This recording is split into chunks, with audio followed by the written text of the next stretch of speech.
우리가 믿고 섬기는 하나님은 저와 여러분을 구원하시고 또 우주 만물을 창조하신 전능하신 하나님이십니다.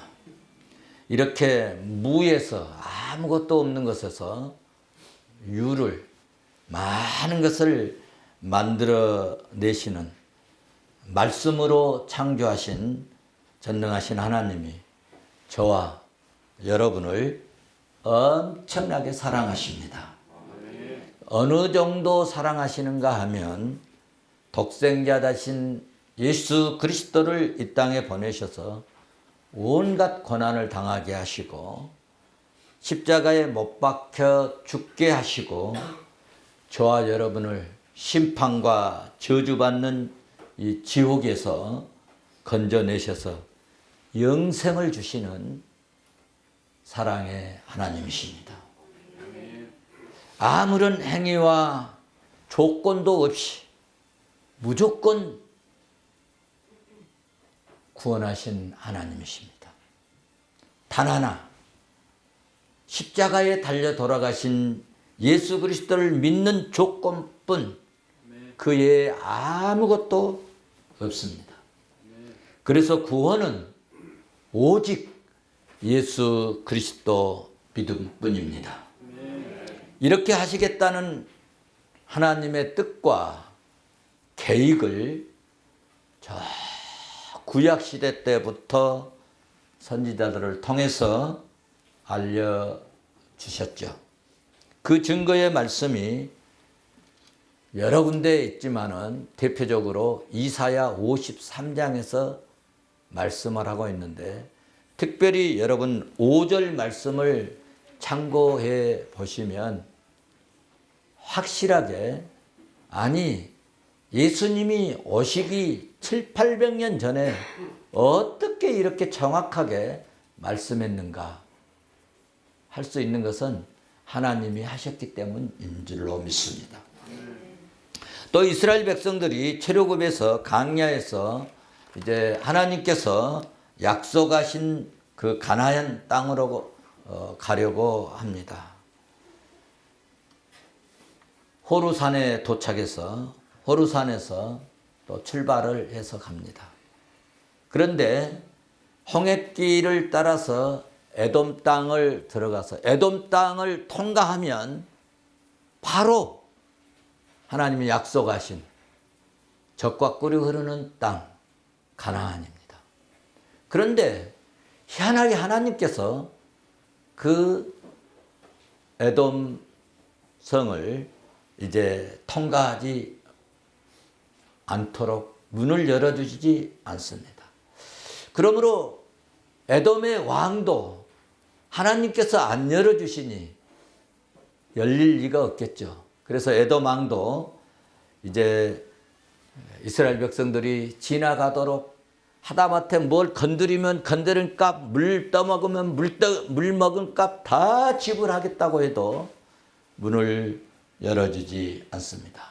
그래서 에돔 땅을 통과하지 못하게 하니까 이스라엘 백성들이 속이 상하고 그리고 원망도 하고 불평도 합니다. 그 내용이 민수기 21장 4절에 기록되어 있습니다. 그 끝절에 보면은 길이 험하고 길이 멀고 그러니까 짜증도 나고 그래서 백성들의 마음이 어땠다? 백성들의 마음이 상했습니다.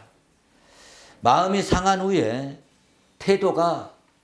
백성들의 태도가 달라졌는데 민수기 21장 5절에 그 백성들의 태도가 나타납니다. 21장 5절을 우리 한번 같이 보실까요? 백성이 하나님의 모습 원망하되 어찌하여 우리를 애굽에서 인도하여 내어 이 광야에서 죽게 하는가? 이곳에서는 먹을 것도 없고 물도 없도다. 우리 마음이 이 하찮은 음식을 싫어하노라. 아멘. 그렇습니다.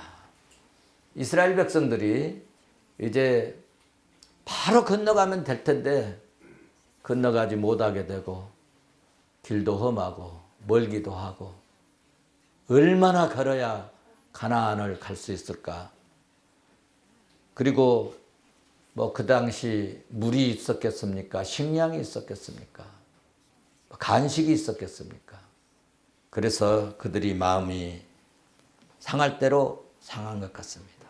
성도 여러분, 우리 같이 이렇게 공동체를 하다 보면 또 일을 하다 보면 서로 의견이 살짝 충돌이 돼가지고 괜히 별것도 아닌데 마음이 상할 때가 있습니다. 그런데 말입니다. 마음이 상할 때 마음 상하다고 그때 함부로 말하지 말아야 합니다. 함부로 말하면 그 말 때문에 나에게 시험이 되고 어려움이 오고 어쩌면 고난이 오고 하나님의 징치가 올 수도 있다는 것입니다. 길이 안 좋으면 아유, 길 참 험하다. 길이 참 안 좋고 이렇게 험하네. 그러면 나이 많으신 분도 있으니까 나이 많으신 분들 걱정을 하고 조심하시라고 하고 또 애들도 있으니까 애들 손도 좀 잡아주고 그렇게 하면 얼마나 좋겠습니까? 그런데 자기들 말대로 여기는 뭣도 없다? 먹을 것도 없다. 마실 물도 없다. 그래서 하나님께서 먹을 것 없으니까 뭐 주셨죠? 하늘에서 만나를 내려 주셨지 않습니까? 그런데 이런 음식으로는 우리 뭐 별로 맛도 없고 이런 음식은 하늘에서 내려온 이 만나는 하찮은 음식이라고 표현을 했습니다. 그래서 싫다 말이다.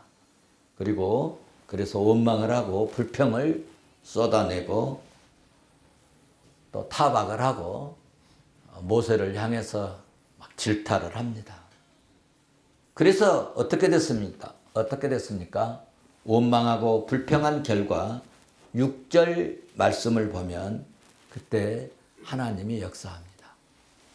여호와께서 하늘에서 불뱀을 백성들에게 보내시고 백성들을 막 물게 하셨어요. 그래서 이스라엘 백성 중에 막 사람들이 죽어나가 자빠집니다.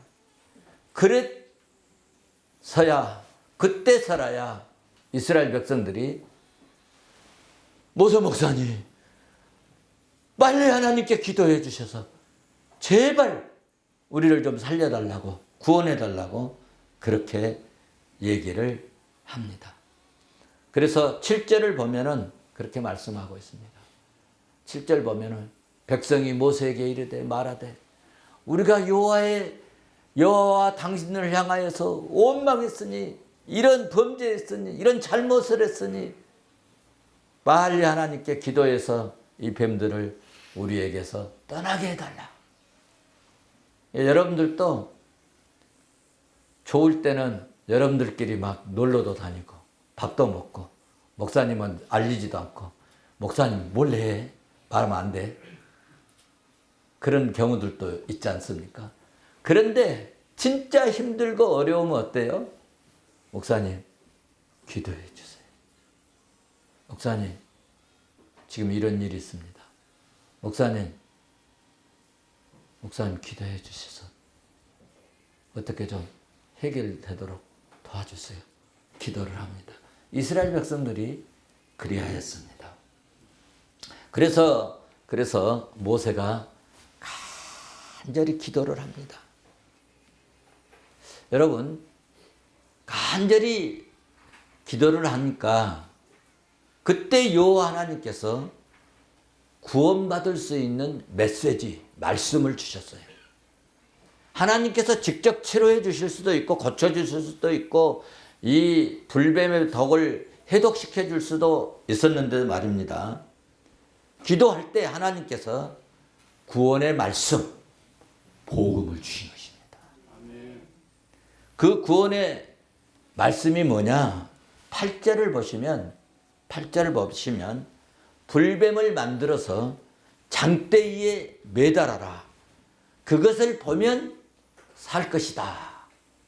라고 말씀을 해 주십니다. 그래서 모세가 9절 보시면은 놋뱀을 만들어서 장대 위에 탁 달아놓습니다. 놋뱀을 쳐다보는 자는 어떻게 되었다고요? 다 살게 되었다는 것입니다. 그렇습니다. 여러분, 말씀을 믿고 말씀을 신뢰하고 믿음으로 쳐다보는 자는 죽음에서 살아나는 신비하고 놀라운 기적이 일어났다고 하는 사실입니다. 할렐루야. 이런 사건들을 통해서 하나님은 뭘 보여주셨느냐? 앞으로 십자가에 달려서 돌아가실 예수 그리스도를 쳐다보고 바라보고 믿으면 살아난다, 구원받는다. 이것을 예표로 보여주신 것입니다. 그래서 이런 사건을 통해서 예수님께서 십자가에 달려서 죽으시고 예수를 믿으면 산다는 것을 신약 시대에 와서 예수님께서 직접 말씀해 주셨는데 요한복음 3장 14절에서 그렇게 말씀해 주셨습니다. 모세가 광야에서 뱀을 든 것 같이 인자도 들려야 하리니.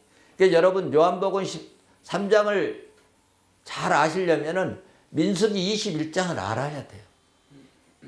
그거를 잘 모르면, 이해를 못하면 이게 무슨 말이야? 전혀 이해가 안 됩니다. 그런데 민수기 21장에서 이런 사건들을 이해를 하고 모세가 광야에서 뱀을 든 것 같이 인자도 들려야 하리니, 장대에 들려야 하리니, 십자가에 들려야 하리니. 이는 왜? 무엇 때문에? 그를 믿는 자마다 영생을 얻게 하려 하심이니라. 할렐루야. 그러니까 요한복음에서 예수님이 오셔서 그 구약의 사건을 설명해 주시고 계신 것입니다. 이는 그를 믿는 자마다 영생을 얻게 하려 하심이니라. 믿습니까? 그래서 하나님이 주신 이 말씀이 중요하고요. 여러분, 말씀대로 믿는 이 믿음이 매우 중요합니다. 그럼 무엇을 믿을 것인가? 예수 그리스도께서 이 땅에 오셔서 우리를 구원하시려고 십자가에 달리신 예수 그리스도를 믿는 이 믿음이 중요합니다. 우리를 죄에서 사하시고 자유를 주셨어요. 그래서 요즘에는요, 좀 우리가 좀 해찰도 하고 주일날 뭐 좀 한번 빠는다고 좀 여행 간다고 하나님 안 죽이십니다. 복음에서 자유를 주셨어요. 그런다고 주일날 놀러 가고 여행 가고 그러는 것 좋은 일이 아닙니다. 잘한 일이 아니에요. 선한 일이 아니에요. 착한 일이 아닙니다. 주의 날은 주님이 말씀하셨어요. 모든 일선을 멈추고 좀 나를 좀 섬겨주면 안 되겠냐, 그렇게 말씀하신 것입니다. 그래서 우리가 주일을 지키는 거 아닙니까? 할렐루야. 이렇게 우리 죄에서 사하시고 자유를 주시고 그리고 멸망에서 건짐을 받고 지옥불에서 구원받는다는 것이 여러분 복음입니다. 예수 그리스도의 복음에는 인간의 노력이나 인간의 이 선행이나 여러분 도덕적인 이런 것 관계없이 십자가에 달려서 피 흘려서 죽으신 예수 그리스도를 믿으면 구원받는다는 것이 여러분 복음입니다. 예수 그리스도의 복음에는 그러므로 어떤 인간의 어떤 노력이 전혀, 인간의 어떤 협력이 전혀 필요 없이 오직 믿음만이 효력이 있는 것입니다. 사도 바울은 그러므로 성령으로 감동받고 성령의 감동으로 이 복음의 진리를 깨달았습니다. 이 말씀을 깨닫고 복음이 얼마나 중요한지를 그는 이해를 했습니다. 그래서 그는 어떤 고난에도 불구하고 어떤 어려움에도 불구하고 생명의 위험에도 상관하지 않고 이 복음이 세상에 전해지고 세상에 알려지기를, 세상 사람들에게 전파되기를 간절히 바랬다는 것입니다. 그래서 사도 바울은 예수님을 만난 다음부터 복음 증거에 온 몸을 바치고 인생을 다 통째로 바쳐버렸습니다. 바울은 복음 증거에 있어서 고난을 당하고 고통을 당하는 것이 문제가 되지 않았습니다. 배고픔, 추위, 더위와 동족의 위험에도 불구하고 동족들이요 바울을 죽이고 싶어 갖고 어느 정도 했느냐면은 40명이 모여가지고요 바울을 죽이지 아니하고는 우리는 밥도 안 먹겠다. 그런 사람들이 40명이나 있었다. 그러니 얼마나 동족들이 오히려 바울의 삶, 사명, 바울의 이 사역에 얼마나 위협이 됐겠습니까? 그럼에도 불구하고 그런 위협에도 불구하고 예수 그리스도가 우리의 구주가 되시고 구원은 오직 예수 믿는 것만이 구원에 이를 수 있다는 것을 그는 강하고 담대하게 이 복음을 증거했습니다. 그러다가 결국 AD 61년에서 63년까지 로마 감옥에 잡혀서 투옥이 되어서 재판을 받게 됩니다. 사도행전 24장 23절 또 27절 보시면 가이사라에서도 AD 58년에서 60년까지 약 3년 동안 복음을 증거하다가 예수 그리스도가 우리의 구주라고 전파하다가 또 옥중 생활을 했었습니다. 사랑하는 성도 여러분, 우리가 믿음으로 살고 주를 위해서 교회를 위해서 일하다 보면 때로는 어려움을 당하고 때로는 힘이 들 때도 있고 때로는 고통스러울 때도 없잖아 있습니다. 그런데 말이죠, 그 고난과 그 어려움들을 겪으면서 그 힘든 그런 것들을 이기면서 우리가 믿음을 지키고 정말 주를 섬기고 사명을 감당하면 마지막 날에요, 심판 날에요, 역사의 종말에요, 하나님 나라에 가서요 기가 막힌 하나님의 상급이 있다는 것을 기억하시기를 바랍니다. 제 말이 아니고 계시록 2장 사도 요한이 하늘문을 열어서 계시를 주셨는데 그 계시 때 받은 음성이 뭡니까? 네가 죽도록 충성하라. 그리하면 내가 생명의 멸류관을 내게 주리라 말씀했습니다. 근데 여러분 주의 일하다 보시면 이런 눈물이 날 때 있어요. 목사님도 알아주지도 않는 것 같고 그렇다고 성도들이 막 잘했다고 칭찬하고 막 해주는 것도 아니고 어쩔 때는 뭐 조금 잘못하면 막 그거 공격하고 실수했다고 그냥 막. 하나님 나라에서 주님이 우리의 눈물을 닦아주신다는 것을 알아주시기 바랍니다. 계시록 17절 계시록 여러분 7장 17절 말씀 보시면 이는 보좌 가운데 계신 어린 양이 그들의 목자가 되셔가지고 생명수 샘으로 인도하시고요. 하나님께서 그들의 그 흘린 눈물, 그 수고의 눈물, 그 헌신의 눈물, 섬기다가 그 마음 상해갖고 흘렸던 그 모든 눈물을 다 씻어 주실 날이 온다는 겁니다. 믿습니까? 뿐만 아니에요. 계시록 21장은 이제 계시록 성경을 마감한 직전이잖아요. 계시록 21장의 4절에서 그렇게 말씀합니다. 모든 눈물을 그 눈에서 닦아주시니 할렐루야.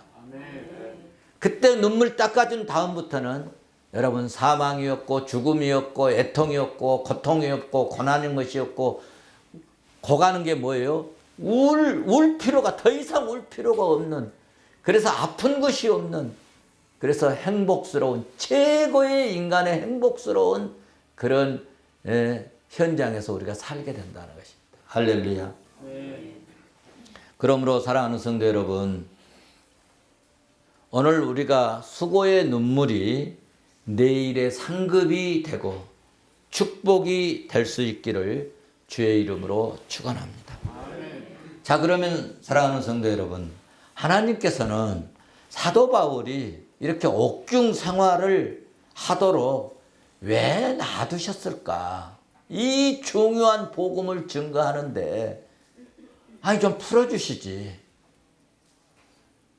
사도 베드로가 옥중에 들어갔을 때 쇠사슬이 풀리고 옥문이 열려버렸잖아요. 아니 그렇게 해주시면 얼마나 좋겠습니까? 그런데 왜 이렇게 감옥에 갔는데도 가만히 놔두셨을까? 하나님은 안 움직이셨을까?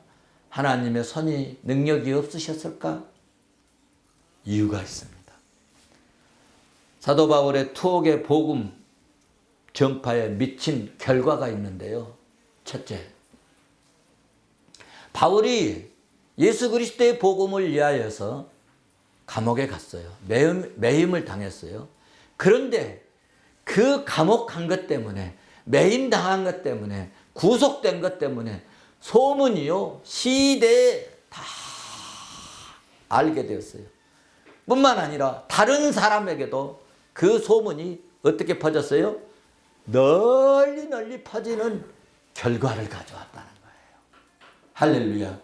그러니까 돌아다니면서 증거할 수 있는 건 한계인데 거기에 있으면서 여러분, 우리가 여러분들도 이 전도해 보시면 알지만은 이 감옥에 있는 사람들을, 간수들을 전도하기가 쉽지 않습니다. 경찰들 전도하기가 쉽지 않습니다. 여러분 오늘 13절을 본문 13절을 보시면 그렇게 말씀하고 있습니다. 13절 같이 보실까요? 이러므로 나의 매임이 그리스도 안에서 모든 시대 안과 그 밖의 모든 사람에게 나타났다. 할렐루야. 이렇게 된 이유가, 이렇게 퍼지게 된 이유가 있었는데요. 원인이 있었는데 이 원인이 뭐냐 하면 그 당시 로마에는 약 9천여 명의 간수들이 있었어요. 병력이 있었다는 거예요. 쉽게 말하면 군정 수비대가 있었어요. 수비대가 주둔해 있었는데 이들이 어떻게 근무를 하느냐. 요즘 뭐 우리나라도 마찬가지로 윤번제로 돌아가면서, 우리나라는 그래도 민주화가 돼가지고 몇 부제로 돌죠? 보통 3부제로. 우리 뭐 이 병원도 3부제로 하잖아요. 몇 시간 근무해요? 8시간 근무. 3부제로 이렇게 윤번제로 돌아가면서 죄수들을 감시를 합니다. 그런데 죄수들을 감시할 때 이제 뭐 우리나라도 그런 경우들이 있어요. 그 휴갑을 채우잖아요. 휴갑을 채울 때 그 죄수주들 운반하는 차는 옆에가 그런 그 이렇게 손잡이 같은 게 있어요. 거기에다가 휴갑을 채우고, 어떤 그 또 흉악범들은 아주 그 밧줄, 하얀 밧줄이 있잖아요. 밧줄로 다 메어가지고 다 묶어가지고 갑니다. 여러분 죄지면 그렇습니다. 그래가지고 이제 이렇게 뭐 우리 그 자전거 그 뭡니까 도난 방지 열쇠라고 그럴까요? 뭐 그런 것처럼 탁 묶어놓습니다. 그런데 그들은 그러지 않고 이 간수들하고 같이 손을 묶습니다. 그러니까 떨어질래야 떨어질 수가 없어요. 몇 시간 동안 그 사람과. 그러니까 이 바울은 지금 가슴에 뭐가 들어있어요? 복음이 들었어요. 할 말이 뭐가 있겠어요? 복음밖에 없어요. 예수밖에 없어요. 그러니까 같이 다니면서 4시간, 8시간 다니면서 예수 믿어야 된다고 막 복음을 증거합니다. 예수님이 어떤 분이시고, 예수님이 유대인들이 뭐 죽였지만, 로마인 병경들이 죽였지만 예수님이 3일만 다시 살아나고 말이죠. 살아나신 예수님이 말이죠. 40일 동안 같이 계셨고, 그러면 그 예수님 어디 가셨냐? 물으니까 예수님이 구름 타고 올라가셨대. 올라가시기 전에 보혜사 성령님 보내주시기로 했다. 그런데 그 성령님이 마가의 다락방에 성령의 불같이 바람같이 막 일어났다. 그러니까 베드로도 말이야. 각국 방언으로 해갖고 각 나라에서 22개 나라에서 온 사람들이 그 말 다 알아듣고 저 무식쟁이가 어떻게 저런 말을 하냐 막 그랬단 말이야. 하면서 막 이야기를 막 해줍니다. 진짜 그랬단 말이야. 나도 원래 예수 믿는 사람 다 죽여버리겠다. 당신들이 알지 않냐. 그런데 나도 천상의 예수님을 만났다. 막 복음을 증거합니다. 그러니까 이 사람들이 또 바울이 이 또 말을 얼마나 잘합니까? 예? 세상 학문을 통달한 분은 아닙니까?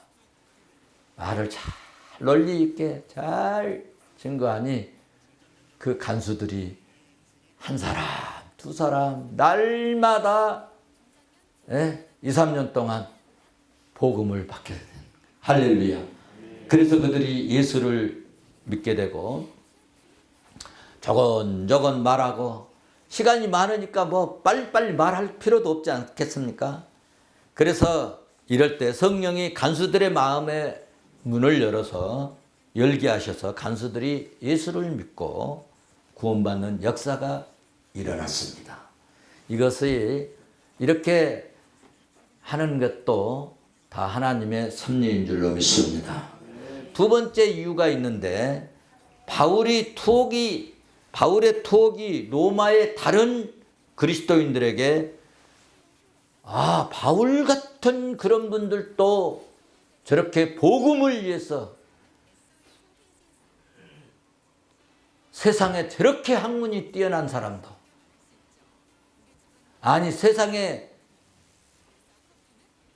이 유대의 최고의 이 권위자였던 이 바울도 복음을 증거하다가 복음이 무엇이길래 그렇게 중요하길래 이렇게 감옥에 투옥됐는가. 진짜 이건 보통 일이 아니야 하고 다른 사람들이 그 복음에 관하여 메인바 되었다는 바울 사도의 얘기를 듣고 용기를 얻었다는 겁니다. 그리고 자신들도 담대하게 이 복음을 자신 있게 증거하게 되었다는 이야기입니다. 그래서 14절을 보시면 14절을 봐보세요. 14절을 보시면 형제 중 다수가 나의 매임으로 말미암아 주 안에서 무엇을 얻었어요? 신뢰를. 우리도요 어려울 때 믿음 보여야 돼요. 그래야 다른 사람이 진짜 저 사람은 믿음 있는가 봐. 진짜 예수가 있는가 봐. 그런 신뢰감을 줄 수 있다는 거예요. 그래 주 안에서 신뢰함으로 겁없이 하나님의 말씀을 더욱 담대하게 전하게 되었느니라. 아멘. 아멘. 우리도 이런 영향을 받으면 좋겠습니다. 그러니까 성도 여러분, 사도 바울의 투옥이 복음 전파 사역을 촉진시키는, 이축시키는 것이 아니라 오히려 촉진시키는 결과를 가져왔다는 것입니다. 할렐루야. 그러므로 하나님은 우리에게 말씀해 주십니다. 로마서 8장 28절에서 우리가 알거니와 하나님 사랑하는 자 곧 그의 뜻대로 부르심을 입은 자들에게는 모든 것이 합력하여 선을 이루느니라. 아멘. 믿습니까? 그러니까 뭐 어렵다고요? 너무 투덜뜰 거 없어요. 길 험하다고요? 너무 불평할 거 없어요. 하나님 뜻이 있거래니. 또 힘들면 하나님의 뜻이 있으려니.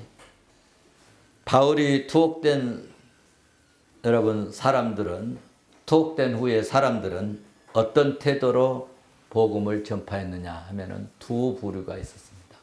한 부류는 정말 바울을 사랑하고 바울을 존경하는 마음으로 바울 사도가 복음을 위해서 예수를 위해서 주를 위해서 교회를 위해서 저렇게 고생하고 고통당하면서 복음을 증거하니 우리도 그렇게 하자.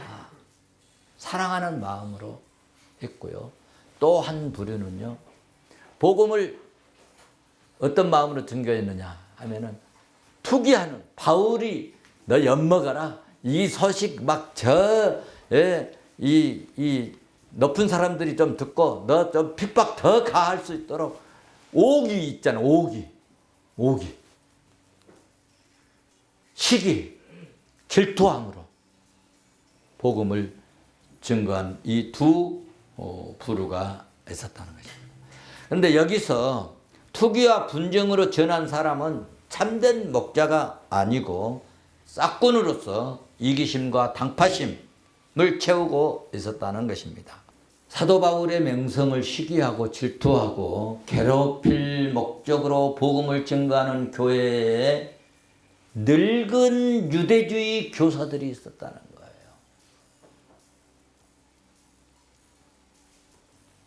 17절 보시면 그렇게 말씀합니다.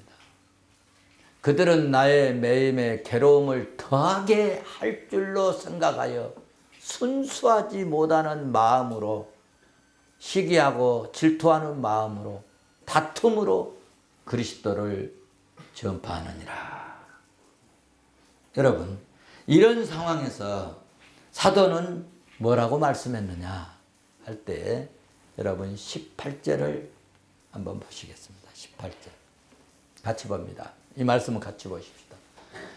그러면 무엇이냐? 거칠애로 하나 참으로 하나 무슨 방도로 하든지 전파되는 그리스도 이로써 나는 기뻐하고 또 기뻐하리라. 이 끝부분만 우리 나는부터 다시 합시다. 시작. 나는 기뻐하고 또한 기뻐하리라. 할렐루야. 그렇습니다. 사도 바울은 시기와 질투, 괴롭힘 속에서 그럼에도 마음의 기쁨을 누릴 수 있었던 것은 불행한 여건 가운데도 복음이 전파된다는 것이 그 마음을 기쁘게 했다는 것입니다. 객관적으로 생각해 볼 때 전혀 기쁨을 누릴 상황이 아니었지만 생명을 살리는 예수 그리스도의 복음이 전파되는 것, 이것 때문에 아픔이나 다툼이나 고통이나 괴로움 그것을 이길 수 있었고 오히려 그 마음속에 그래 예수가 증거돼 복음이 증거돼 그리스도가 소개된다고 구원의 소식을 그들 입에서 말한다고. 그래서 바울은 오히려 그들이 미흡고 얄밉고 그런 것이 아니라 그러면 좋다. 기쁨이 마음속에 싹 올라왔다는 것입니다. 산모가 아이를 생산하는 고통이 있지만 슬퍼하지 않잖아요. 기쁘고 감사하고 뭔가 아이를 낳으면 큰 일을 해낸 것 같은 그런 만족감과 성취감을 느낀 것처럼, 그러니까 복음이 증거되어지는 이 가정 상황을 이해하고 바울은 그 아픔도 있고 고통이 육체적 정말 쓰라리를 말로 다 할 수 없는 어려움이 있었지만 복음이 증거되는 그것이 너무너무 기쁘고 감사하고 영광이 되어져서 오히려 그 아픔을 견디고 이길 수 있었던 거예요. 이것은 개인의 행복보다 하나님 나라 확장에 더 큰 의미를 부여했던 것이고 사도 바울의 이대성을 보여주고 있는 신앙의 아름다운 모습을 보게 되는 것입니다. 우리 예수 믿는 성도들은 그러므로 개인의 소욕을 채우는 데 집착하지 말고 하나님 나라를 확장하게 하고 주의 몸된 교회의 유익을 먼저 생각하면서 작은 교회가 여러분 이렇게 조금씩 성장하고 건강하게 세워져 가는 것을 보면서 우리들의 수고와 우리들의 헌신과 나의 이 섬김이 하나님 앞에서 감사하면서 이렇게 내가 쓰임받을 수 있게 됨을 기뻐하고 기뻐하리라. 내가 이렇게 축복의 통로가 됨을 여러분 기쁨으로 넘쳐나는 그런 참되고 참된 그리스도인이 되시기를, 우리 푸른성의 성도들이 되시기를 주의 이름으로 축원합니다.